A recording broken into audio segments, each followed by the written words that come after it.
Hi everyone, welcome back to my YouTube channel. In this video, I am going to tell you how to do the CRUD operation in Angular. Like there are multiple ways to do the CRUD operation, correct? So we are going to do the CRUD operation by using the local storage. See, we can do the CRUD operation by using local storage, session storage, and then Signal as well as API also. ठीक है? So आज अपन देखेंगे local storage. Then मैं another video में बताऊंगी आपको कि how to do the CRUD operation by using our API. So local storage, CRUD operation in the sense what we have to do, create means data save करना, data को read करना, update करना और delete करना. That is nothing but the CRUD operation. Correct? So I have created one project जो Angular 20 में है. You can check under the package.json file. अपने को पता चल जाएगा कि अपना प्रोजेक्ट कौन से लैंग्वेज पे क्रिएट है. सो मेरा प्रोजेक्ट वर्जन 20 में क्रिएट है. सो एक कंपोनेंट क्रिएट करते हैं अपन सबसे पहले under this app. Right click, open in integrated terminal and just component का नाम. मैं एक कंपोनेंट क्रिएट करती हूँ एम्प्लॉय. ठीक है. सो जैसे मैं एक कंपोनेंट क्रिएट करूंगी, मेरा कंपोनेंट क्रिएट हो जाएगा under the app folder. You can see here. Okay. So ये हो गया अपना कंपोनेंट. सो मैं ये कंपोनेंट कहाँ लोड कर देती हूँ, अपना app.html में. जस्ट बिकॉज मैंने राउटिंग नहीं क्रिएट किया है, दैट्स वाई मैं क्या करती हूँ, यहाँ पे उसका सिलेक्टर ऐड कर देती हूँ. Once I added the selector तो क्या हो जाएगा, मेरा कंपोनेंट जो है वो लोड हो जाएगा. सो मुझे यहाँ पे भी कंपोनेंट लोड करना पड़ेगा. Employ component. ओके, ठीक है. अपना कंपोनेंट लोड हो गया. चेक कर लेते कि अपना प्रोजेक्ट प्रॉपर है तो ये लोड हुआ कि नहीं कंपोनेंट. तो +4200 आप यहाँ देख सकते हो कि मेरा कंपोनेंट ऑलरेडी लोड हो चुका है. ठीक है. सो मैंने ऑलरेडी मेरे लैपटॉप में सिर्फ बूटस्ट्रैप है ये प्रोजेक्ट में. सो मैं क्या करती हूँ, देखो बूटस्ट्रैप कहाँ पे ऐड किया. सिंपली मैंने फिलहाल बूटस्ट्रैप की फाइल ऐड कर दी है main.css under their index.html. Just because मुझे बूटस्ट्रैप के कुछ क्लासेस चाहिए अपने को पेज डिजाइन करने के लिए, दैट्स वाई. सो एक कंटेनर ड्यू क्रिएट कर लेते हैं कंटेनर पेज का. एंड देन एक एम्प्लॉय के लिए अपन सिंपल सा पेज क्रिएट कर लेते हैं. एक सिंपल से चीजें लेते हैं. एक इनपुट टाइप टेक्स्ट. क्लास कौन सा रहेगा इसको, form control. After that placeholder दे देते हैं कि enter employee name. 2-3 fields use कर लेती हूँ मैं. ये सेम अपन कॉपी कर लेते हैं. Employee name, employee mobile, email. emp name, after that emp mobile, then emp what we can say mobile email. After that ये रो को एक काम करते हैं, सारी प्रॉपर्टी से अपन कर लेते हैं. एड्रेस दे देते हैं मैं इसमें. ठीक है. एंड देन अनदर क्या चाहिए अपने को, एक बटन भी चाहिए. On the click of save अपने को रिकॉर्ड सेव भी करना है. So dot call empty12. ठीक है. बटन ले लेती हूँ, क्लास दे देते बटन को सक्सेस. एंड देन यहाँ पे बटन का नाम, button name will be save. ठीक है. ये अपना सिंपल सा एक पेज हो गया. जस्ट थोड़ा इसको प्रॉपर यूआई कर देते हैं. By default same button centre करना है मुझे. बूटस्ट्रैप में बाय डिफॉल्ट क्लास अवेलेबल है टेक्स्ट सेंटर से. टेक्स्ट सेंटर क्या कर लेगा, मेरा बेटा सेंटर में ला लेगा. ठीक है. Got it. इतना सबको समझा कि मैंने क्या किया, मुझे CRUD ऑपरेशन परफॉर्म करना है. मैंने एक एम्प्लॉय का फॉर्म क्रिएट किया, जस्ट 4 फील्ड दिया. ये 4 फील्ड को अपने को सेव करना है, अपडेट करना है, रीड करना है और डिलीट भी करना है on click on save button. तो सबसे पहले मुझे क्या करना पड़ेगा, अभी एक क्या करेंगे अपन, ऑब्जेक्ट क्रिएट करेंगे for employee. So we have employee.ts. employee.ts में एक मैं ऑब्जेक्ट बना देती हूँ employee object. So employee object में मेरे 4 प्रॉपर्टीज है जो अपन ने यहाँ पे फॉर्म में डिक्लेयर कर दिया इनपुट टाइप टेक्स्ट में. वो सिर्फ यहाँ पे प्रॉपर्टी लेती हूँ, like name, after that email, mobile and then another one is address. ठीक है. एक आईडी भी ले लेते हैं. आईडी अपने को हमेशा चाहिए, जैसे भी अपन लाइक कंसिडर करो एपीआई सेव करते हैं, एपीआई में रिकॉर्ड सेव करते हैं, तो आईडी चाहिए रहते, आईडी क्या रहता है, एक यूनिकनेस रहता है सब फॉर्म का। ठीक है, हर एम्प्लॉय का एक यूनिक क्या कुछ तो भी रहना चाहिए सेव करते टाइम, तो वो रहेंगे अपनी आईडी। तो अपन आईडी तो फॉर्म पे बाइंड नहीं करते, बट जब अपन डेटा पास करते हैं एपीआई साइड या फिर स्टोरेज में, तो आईडी रिक्वायर्ड है, दैट्स वाई मैंने एक आईडी भी ले लिया। तो ये अपन बाइंड करते हैं बाय यूजिंग टेम्पलेट ड्रिवन से, एनजी मॉडल से, जस्ट यहाँ पे एनजी मॉडल। सो मेरा क्या होगा यहाँ पे, एम्प्लॉय ऑब्जेक्ट डॉट नेम। अभी मुझे ये अलाउ नहीं करेगा, जस्ट बिकॉज क्यों अलाउ नहीं कर रहा है, ये बोलेगा कि ये इनपुट की प्रॉपर्टी नहीं है एनजी मॉडल, जस्ट बिकॉज मुझे क्या करना पड़ेगा यहाँ पे, under the import section forms model import करना पड़ेगा। करेक्ट, जैसे मैंने फॉर्म्स मॉडल इंपोर्ट कर दिया, मेरा एरर चला गया। तो ये चारे प्रॉपर्टी, ये एनजी मॉडल में चारे जगह अप्लाई कर देती हूँ। लाइक यहाँ पे क्या अपना mobile, then email, and last one is address. ये हो गए मेरे properties. Got it, proper project run हो गया। अभी क्या करना है मुझे, ऑन सेव पे लोकल स्टोरेज पे डेटा सेव करना है या फिर सेशन स्टोरेज पे। तो मैं एक क्लिक इवेंट बना देती हूँ, ऑन सेव एम्प्लॉय। ये मेरा क्या होगा, इवेंट का नाम। ये सेम नाम का इवेंट मुझे कहाँ पे बनाना पड़ेगा, अभी टीएस में। So what I am saying कि ऑन क्लिक ऑन बटन मुझे डेटा सेव करना है, तो डेटा सेव कैसे करेंगे वो देखते हैं। अभी मैंने क्या किया, कहा कि जैसे मैं यहाँ पे डेटा सेव करेंगे और ऑन क्लिक ऑफ सेव मुझे डेटा टेबल में दिखाना भी है। करेक्ट, तो अपन क्या करेंगे, जो भी डेटा है ना, एक वेरिएबल क्रिएट कर लेती हूँ अगेन में। सबसे पहले वो रहेगा मेरा ईएमपी या फिर एम्प्लॉय लिस्ट। लिस्ट मतलब अरे फॉर्म में डेटा रहेगा, जो भी टेबल में हमेशा अपन डेटा कैसे फॉर्मेट पे दिखाते हैं, अरे फॉर्मेट। सो मैंने यहाँ पे एक एनी नाम का अरे बना दिया।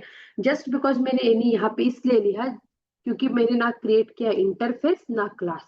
सो मुझे उसका फिलहाल कुछ तो भी डेटा टाइप देना चाहिए। सो एंगुलर में एक डेटा टाइप है जो अपन, जिसको कुछ भी डेटा पता नहीं है, वो अपन एनी करके छोड़ देते हैं। करेक्ट, सो मैंने इसको एनी दे दिया। तो एम्प्लॉय लिस्ट में क्या आ जाएगा, मेरा जो भी डेटा रहेगा यहाँ पे सेव किया हुआ, वो यहाँ पे इन द फॉर्म ऑफ अरे आ जाएगा। सो मैं क्या करती हूँ, सबसे पहले कंसोल डॉट लॉग में दिस डॉट एम्प्लॉय ऑब्जेक्ट में मैं आपको सिर्फ फिलहाल इतना दिखाती हूँ कि जो वॉट एवर द डेटा यहाँ पे जो मैं एंटर कर रही हूँ, वो ऑन क्लिक सेव पे मेरा एम्प्लॉय ऑब्जेक्ट में आ रहा कि नहीं आ रहा, सिर्फ मैं पहले इतना दिखा देती हूँ। लाइक कंसिडर करो मैंने एम्प्लॉय का डेटा लिख दिया, ठीक है, जस्ट मैं सेव करती हूँ।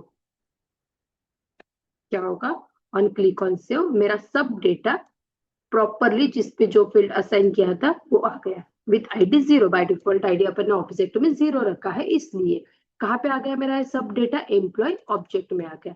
अभी मैंने क्या किया कि लोकल स्टोरेज में अपन को डेटा सेव करना है, तो local storage dot set item. सो सेट आइटम में हमेशा क्या चाहिए, दो चीजें चाहिए, एक तो की और एक वैल्यू। की कैसी रहती है, हमेशा हर चीज की सेम रहेगी, value will be always different. So की मैं दे देती हूँ यहाँ पे एम्प्लॉय।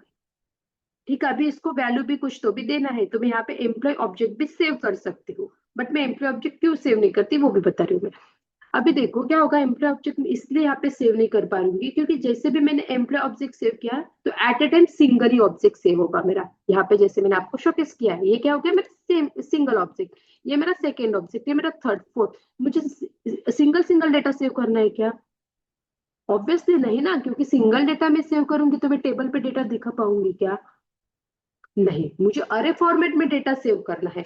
तो मैं क्या करूंगी, सबसे पहले दिस डॉट एम्प्लॉय लिस्ट में ना, एम्प्लॉय लिस्ट में डेटा मैं अपना पुश करूंगी। क्या पुश करूंगी मैं, मेरे पास क्या है, एम्प्लॉय ऑब्जेक्ट। एम्प्लॉय ऑब्जेक्ट का डेटा मैं पुश करूंगी एम्प्लॉय लिस्ट में। तो मेरा जो भी डेटा हो गया वो कौन से फॉर्म में हो गया, अभी अरे के फॉर्म में। देन मैं वो अरे है ना, ये अरे सेव करूंगी अपना यहाँ पे, instead of employee object then employee list. But हमेशा एक चीज ध्यान में रखना कि जब भी अपन लोकल स्टोरेज में कुछ सेव करते हैं ना, वो फॉर्म में सेव करना है आपको, जेसॉन डॉट स्ट्रिंगिफाई। मतलब जो भी डेटा सेव करना है ना, वो सेव करना है अपने को स्ट्रिंग फॉर्म में, स्ट्रिंगिफाई। ठीक है, JavaScript value usually an object और अरे टू बी कन्वर्टेड। ठीक है, तो मुझे जो भी सेव करना है ना बाय डिफॉल्ट अवेलेबल है, मतलब it's not a part of angular, it's part of JavaScript. Okay, by default available है जेसॉन डॉट सिग्निफाई में अपने को डेटा सेव करना है दिस डॉट एम्प्लॉय लिस्ट का। तो क्या हो जाएगा, मेरी एम्प्लॉय लिस्ट सेव हो जाएगी। अभी देखते हैं ना, क्लियर किया मैंने, यहाँ पे कुछ तो भी डेटा लिख देती हूँ, इसको सेव कर देती हूँ। This is my address. अभी लोकल स्टोरेज कहाँ पे रहता है by the way developer console में, अंडर द एप्लीकेशन में। प्रीवियस मेरा लोकल स्टोरेज है वो क्लियर कर देती हूँ, local and social storage both storage available रहते हैं अपने अंडर द एप्लीकेशन सेक्शन। अभी जैसे मैं सेव करूंगी तो क्या हो जाएगा, मेरा डेटा सेव हो गया, मैंने ये ऑब्जेक्ट प्रिंट किया था कंसोल का, वही ऑब्जेक्ट आ गया, मेरा डेटा सेव हो गया एम्प्लॉय में है। देखो अभी आप एक चीज नोटिस कर सकते हो, मैंने कंसोल पे क्या प्रिंट किया था, थोड़ा ध्यान से देखो, बहुत इजी टू अंडरस्टैंड है। कंसोल में मैंने क्या प्रिंट किया था, this dot employee object. Employee object ये क्या है, एक ऑब्जेक्ट है, तो मेरा कंसोल पे क्या प्रिंट हो गया, एक ऑब्जेक्ट फॉर्म में डेटा प्रिंट हो गया। बट वही मैंने एक यहाँ पे क्या कहा, मतलब what we can say local storage में मैंने क्या किया, एम्प्लॉय लिस्ट को सेव किया। तो मैंने एम्प्लॉय लिस्ट क्या था, मेरा एक अरे था, तो उसने डेटा कौन से फॉर्मेट में मेरा सेव किया है, under the application local storage अरे फॉर्मेट में। देखो देखिए जीरो अरे, अरे ऑफ जीरो में मेरा डेटा सेव हो गया।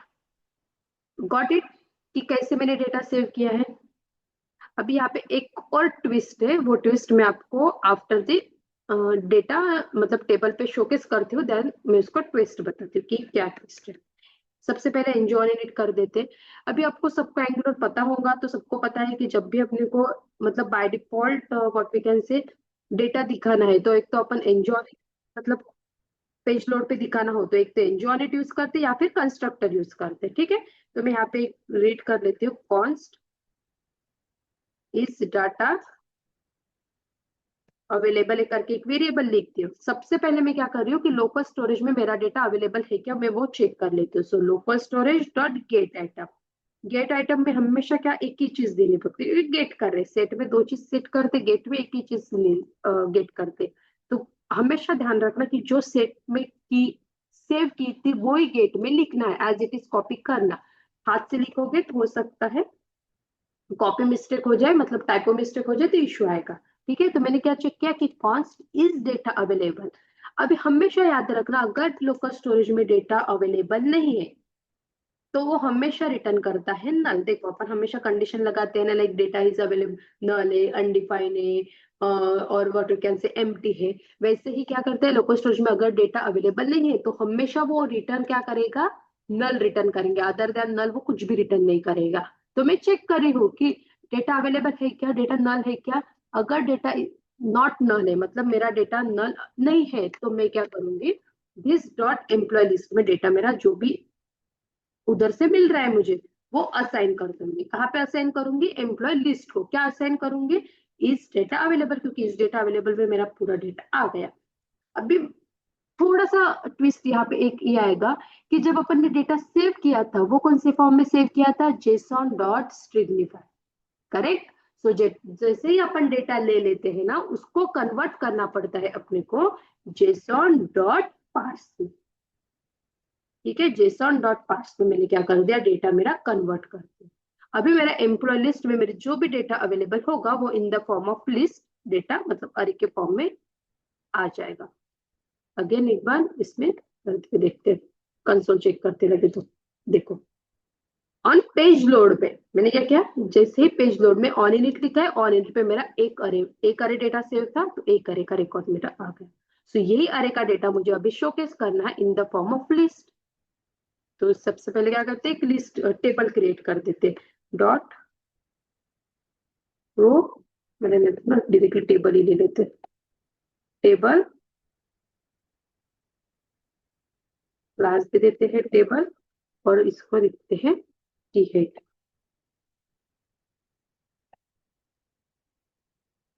टी हेड में आ जाएगा मेरा टी एच, टी एच में है मेरा name, after that email mobile address. ठीक है, नेम ईमेल, ये क्या हो गई मेरी हेडिंग हो गई। ठीक है, अभी मुझे डेटा सिर्फ शोकेस करना है, तो we have control flow statement from Angular 17, like वो यूज कर सकते हैं या फिर अपना स्टार इंच फॉर भी यूज कर सकते हैं, करेक्ट। तो मैं यहाँ पे टीआर में मेरा जो भी डेटा है टीडी में मैं अपना शोकेस करूंगी, करेक्ट। तो मैं ये कहाँ यूज करते हो, भी कंट्रोल फ्लो स्टेटमेंट यूज करते, लाइक एड्रेट फॉर, ठीक है। सो एड्रेट फॉर के अंदर मेरा टीआरटीडी अभी आ जाएगा। तो item dot name, correct. Item से क्या अपने पास नहीं है, क्या है अपने पास, वेरिएबल नेम एम्प्लॉय लिस्ट। तो मैं यहाँ पे क्या दे दूंगी, एम्प्लॉय लिस्ट दे दूंगी। Name, again email, mobile and then address, name, email, mobile and last one is property मेरी एड्रेस। इसको ना थोड़ा सिर्फ फॉर्मेट कर देते हो ताकि लुक एंड फील प्रॉपर आ जाए। आ गया मेरा डेटा, जो भी डेटा मैंने सेव किया था, देखो नेम, ईमेल, मोबाइल, एड्रेस, जो मैंने डेटा सेव किया था वो नीचे मेरा प्रॉपर आ गया। फिर अपना भी क्या हुआ, क्रड में से सिर्फ क्रिएट हुआ, रीड हुआ, दो चीजें और बाकी है, कौन सी, अपडेट और डिलीट। सो अपडेट में क्या करना है, ऑन क्लिक ऑन दिस, यहाँ पे मैं एक बटन दे देती हूँ। सबसे पहले यहाँ पे एक मेथड लिख, सॉरी यहाँ पे ये लिख देती हूँ, एक्शन नेम, कॉलम नेम दे देते एक्शन, और यहाँ पे मैं टीडी दे देती हूँ अगेन, और यहाँ पे दे देती हूँ मैं, सॉरी, बटन, क्लास दे देती हूँ बीटीएन, बीटीएन एसएम दे देती हूँ तो मेरी बटन थोड़ी छोटी दिखे, info and then button name दे देती हूँ मैं एडिट, ठीक है। अभी इसके क्लिक पे मेरा ये भी जो भी डेटा है ना वो प्रीफिल्ड हो जाना चाहिए ये टेक्स्ट बॉक्स में, ये तो सबको पता होना चाहिए। कर गेट करना है मुझे डेटा, जो भी एडिट के क्लिक पे डेटा गेट करके मेरे बॉडी में यहाँ पे आ जाना चाहिए। अभी देखो मैंने एक आईडी दी थी यूनिक, करेक्ट, वो आईडी अभी मुझे यहाँ पे काम आएगी, क्योंकि देखो यहाँ पे एक इवेंट लिख लेते हो सबसे पहले, क्लिक ऑन एडिट, ठीक है। सो यहाँ पे मुझे पास करना पड़ेगा आइटम डॉट आईडी। जब मैं यहाँ से आईडी पास करूंगी तभी मैं मतलब डेटा निकाल पाऊंगी ना, कि यूनिक डेटा कहाँ से निकालूंगी, आईडी रहेंगी तभी ना मेरे पास, ID is equal to number. So अभी यहाँ पे एक छोटा सा ट्विस्ट ये है कि जब अपन ने डेटा सेव किया था तो आईडी मैंने क्या सेव की बाय डिफॉल्ट, 0। तो अभी 0 आईडी हर जगह, अगर कंसिडर करो मैंने 50 रिकॉर्ड लोकल स्टोरेज में सेव किए तो मेरे 50 की भी आईडी 0 जाएंगी। ऐसे चाहिए क्या, नहीं, नहीं, मेरी ID should be always unique. So मैं क्या करूंगी, फर्स्ट टाइम जब मेरा डेटा फर्स्ट टाइम मैं सेव कर रही हूँ ना, this is the first time, तो मैं इस पे क्या करूंगी, ID this dot emp object employee object dot id is equal to 1 set कर देती हूँ। अगर मेरा डेटा सेकेंड टाइम है तो मैं आईडी को क्या करूंगी, इंक्रीमेंट कर देती हूँ। अभी वो कैसे, थोड़ा प्रॉपरली देखो, इसको तो अपन कॉमन भी रख सकते हैं या फिर इफ एल्स में भी रख सकते हैं। अभी मैं क्या करती हूँ, सबसे पहले चेक कर देती कि मेरा लोकल स्टोरेज में डेटा अवेलेबल है क्या।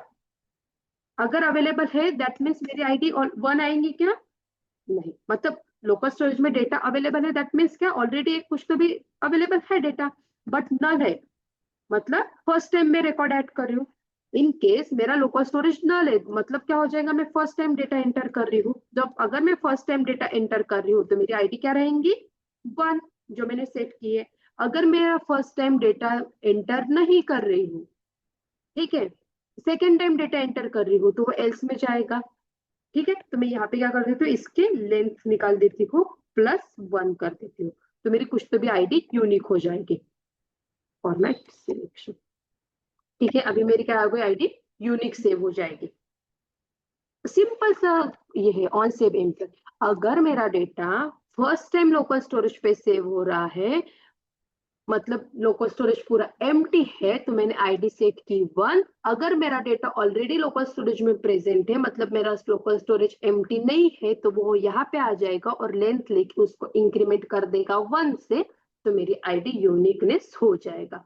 अभी ये दो लाइन है, जो line number 35 36 both are common, तो एक तो अपन कॉमन बाहर पे भी निकाल सकते हैं या फिर एज इट इज रख देती हूँ मैं फिलहाल के लिए, ताकि और कंफ्यूजन ना हो, करेक्ट। फिर ऑन एडिट में क्या करते हैं, कॉन्स्ट बना देती हूँ मैं, एक वेरिएबल क्रिएट कर देती हूँ, कॉन्स्ट गेट सिंगल रिकॉर्ड, क्योंकि मुझे सिंगल ही रिकॉर्ड चाहिए ना जब मैं अपडेट कर रही हूँ डेटा, करेक्ट ना। So this dot employee list में से मैं क्या करूंगी, फाइंड। फाइंड क्या करता है, फाइंड क्या करता है, जो भी फर्स्ट मैच ऑपरेशन है, जो भी फर्स्ट आईडी से मैच होगा उसको क्या करेगा, मुझे क्या करेगा, वो जो भी फर्स्ट आईडी से मैच होगा वो मुझे डेटा दे देगा, मैच डेटा। ठीक है, is equal to ID M एनी। अगर m dot I D is equal to ID से मैच हो गया तो मुझे वो रिकॉर्ड दे देगा, और जो रिकॉर्ड मिला वो मुझे डाल देना है सिर्फ एम्प्लॉय ऑब्जेक्ट में, क्योंकि यहाँ पे मुझे क्या मिलेगा, एक नथिंग बट ऑब्जेक्ट ही मिलेगा। ऑब्जेक्ट ऑब्जेक्ट में डायरेक्टली इज इक्वल टू करके असाइन कर सकते हो। देखो मैं यहाँ पे डिबगर लगा के दिखाती हूँ ताकि और अच्छे से समझ में आ जाए आपको। और मैं ये एप्लीकेशन में से लोकल स्टोरेज भी रिमूव कर देती हूँ, और सेव में आपको प्रॉपर बताती हूँ फर्स्ट और सेकेंड रिकॉर्ड के साथ। सोर्स में गए अपन, सॉरी यहाँ पे डिबगर लगा देती हूँ मैं, डायरेक्टली वो आ जाएगा। ठीक है, डिबगर आया, यहाँ पे डेटा में सेव कर देती हूँ।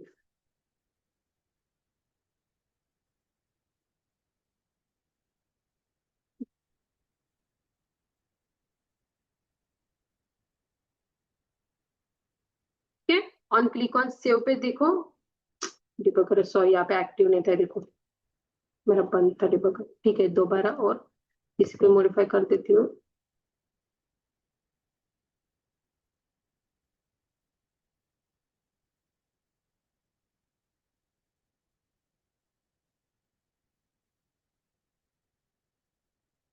ठीक है, जैसे मैंने अभी सेव किया, on click on save, data अंदर मेरा अंदर आ गया। ऑन क्लिक ऑन सेव, अभी देखो लोकल स्टोरेज अपना नल है क्या, नहीं है, बिकॉज लोकल स्टोरेज में ऑलरेडी मेरा डेटा अवेलेबल है।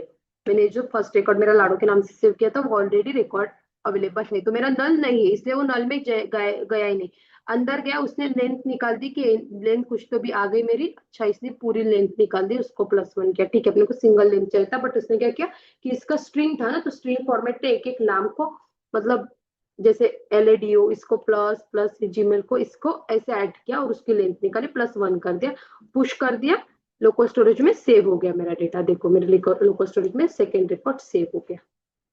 Got it. अभी मुझे एडिट के टाइम में एडिट करना है, so on click on edit किया मैंने, जैसे एडिट किया तो मेरे कहाँ पे फर्स्ट आईडी के लिए रिकॉर्ड एडिट करना है।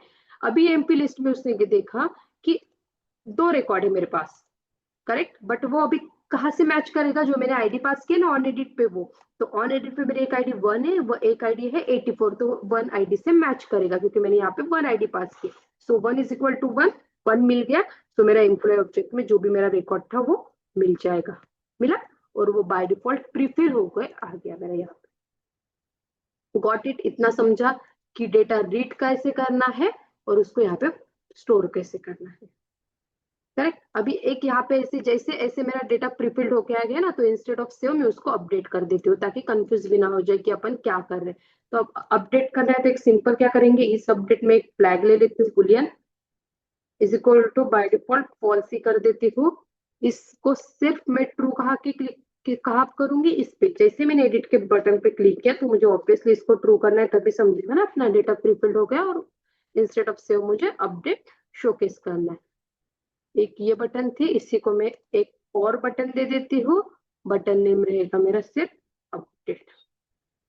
लगे तो यहाँ पे मैं कलर चेंज कर देती हूँ, ऑन सेव एम्प्लॉय है, मेथड नाम भी ये तो मैं क्या कर देती हूँ, चेंज कर देती हूँ ऑन अपडेट एम्प्लॉय। ठीक है, और इसको मैं अभी क्या करना पड़ेगा अपने को, ऑब्वियसली एट इफ में डालना पड़ेगा क्योंकि कंडीशन है मेरे पास कुछ तो भी। तो कंडीशन क्या है मेरे पास, इस अपडेट नॉट टू रन। एक तो यहाँ पे इफ एल्स ब्लॉक में भी डाल सकते हैं या फिर दोबारा भी इफ लिख सकते हैं, but as a good practice दोबारा इफ लिखने से अच्छा है इसमें डालो। बट मैं अभी यहाँ पे एल्स लिखता हूँ, ऑन एडिट एम्प्लॉय को और एक बटन में क्रिएट कर देती हूँ। समझा इतना कि कैसे करना है अपने को। करेक्ट। अभी यहाँ पे कैसे एडिट करेंगे, अब भी यहाँ पे एडिट कैसे करेंगे, अगर एपीआई रहती तो अपन डायरेक्टली एडिट कर देती प्रीवियसली रिकॉर्ड को, बट जब अभी लोकल स्टोरेज के साथ अपडेट करना है तो क्या करना पड़ेगा, यहाँ पे एक सिंपल सा ट्विस्ट ये रहता है कि जो अपना प्रीवियस रिकॉर्ड है ना, जैसे है लाइन नंबर, मुझे ये वाला रिकॉर्ड अपडेट करना है, लाड़ो के जब पे नाम दूसरा कुछ डालना है, आरवी का डालना है, तो मैं क्या करूंगी, इसको ये न, लाइन नंबर 1 को मतलब आईडी 1 को ये रिकॉर्ड को डिलीट करूंगी, बट बाकी डेटा एज इट इज रहेगा और उसको सिर्फ मैं पुश कर दूंगी एम्प्लॉय लिस्ट में। देख, बहुत इजी है, थोड़ा ध्यान से देखोगे ना तो समझ में आ जाएगा।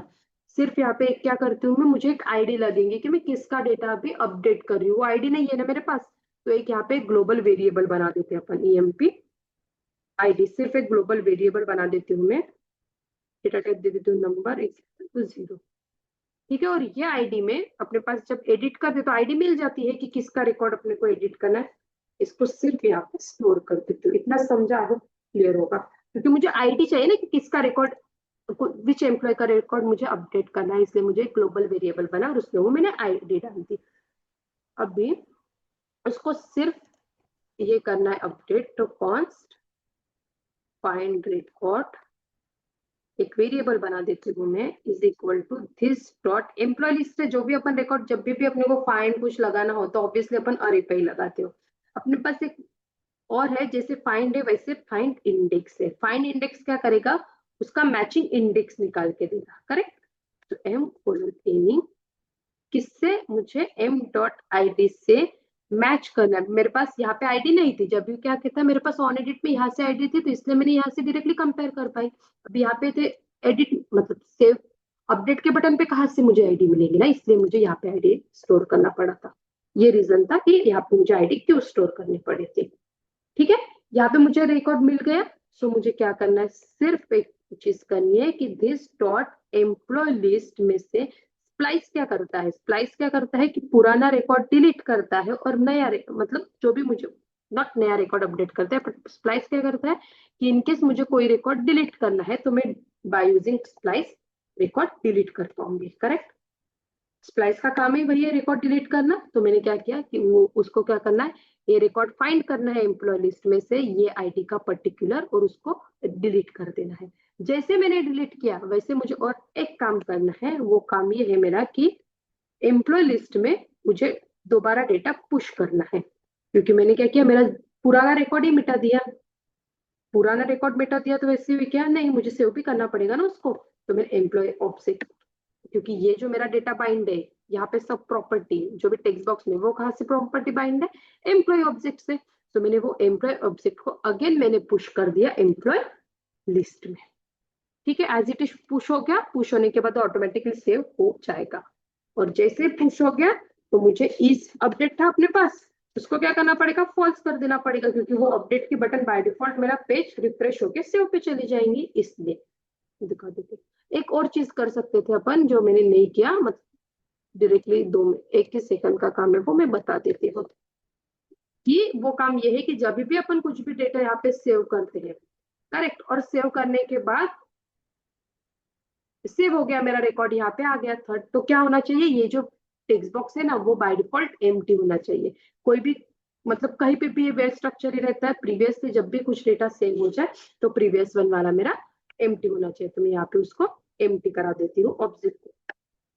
ठीक है, और वैसे ही अपडेट के टाइम पे भी अगर सेव हो गया मेरा डेटा तो प्रीवियस वन वाला मेरा डेटा अपडेट हो जाए, मतलब एम्प्टी हो जाना चाहिए। हो गया डेटा एम्प्टी। देखो जैसे ही मैंने यहाँ पे कुछ नया डेटा सेव किया, मेरा ये एम्प्टी हो गया, मतलब पुराना डेटा सेव हो गया। अभी ये मैं यही डेटा को अगर एम्प्टी कर मतलब अपडेट कर दूं क्यू को, एडिट किया, देखो मेरा डेटा यहाँ पे आ गया, जो भी यहाँ पे लिखा था, और यहाँ पे अपडेट की बटन आ गई है। ठीक है, अब मैं इसको अपडेट कर देती हूँ प्रॉपर नाम से, जो भी मुझे नाम डालना है। ठीक है, मोबाइल नंबर, मैं डेटा सेव कर देती हूँ। हो गया मेरा डेटा सेव, और मेरा देखो डेटा सेव हो गया, वही नाम से एड्रेस वही रख दिया था मैंने, क्योंकि ताकि इजी टू आइडेंटिफाई होगा प्रूफ। और ये डेटा मेरा एम्प्टी भी हो गया और button back to the save भी आ गई। करेक्ट, ये हो गया अपना एडिट को ऑपरेशन। अभी मुझे इसको डिलीट करना है, तो डिलीट तो एकदम ही सेम है, जैसे अपन ने एडिट किया ना वैसे ही डिलीट है। क्या करना पड़ेगा देखो, बहुत इजी, आपको भी समझ में आ जाएगा कि एडिट में क्या करना है। एडिट NBSP, मतलब स्पेस चाहिए मुझे थोड़ा, वो डिलीट बटन का क्या लग दे देती हूँ डेंजर, और इसको ऑन एडिट के जगह पे सिर्फ on delete. Obviously on delete में भी मुझे आइटम डॉट मतलब कैसे आईडी चाहिए। आईडी क्यों चाहिए? यूनिकनेस की, कौन सा रिकॉर्ड मुझे एडिट करना है इसके लिए। सो ऑन डिलीट के नाम के एक मेथड बना देती हूँ और बस उसको यहाँ पे दे देती हूँ। इसको एक पैरामीटर चाहिए मुझे कुछ तो भी, so ID it will be number parameter. और मुझे रिकॉर्ड क्या करना है? एक रिकॉर्ड सिर्फ फाइंड करना है, और फाइंड किया उसको डिलीट करना है। ये हो गया मेरा डिलीट। बट यहाँ पे वो आईडी नहीं रहेगी एडिट की, जहाँ पे जो मैंने आईडी पास की है वो। ये हो गया आपका CRUD operation with the help of local storage, like how to create the record, delete, update. ये होगा मेरा रिकॉर्ड डिलीट दो, चार पूरे रिकॉर्ड डिलीट हो गए। करेक्ट, ये हो गया मेरा लोकल स्टोरेज का ऑपरेशन। गेट कैसे करना है, रीड कैसे करना है, डिलीट और अपडेट। आई होप आपको ये वीडियो यूजफुल लगा हो। अगर प्लीज यूजफुल लगा है तो प्लीज लाइक एंड सब्सक्राइब। और नेक्स्ट वीडियो में अपन ये सेम चीजें देखेंगे but with the help of API। मेरे पास एक डमी API है, मैं वो आपको API प्रोवाइड करूंगी। वो API से अपन ये ऑपरेशन करके देखेंगे कि कैसे करेक्ट करना है। ठीक है, चलो okay then, bye, thank you.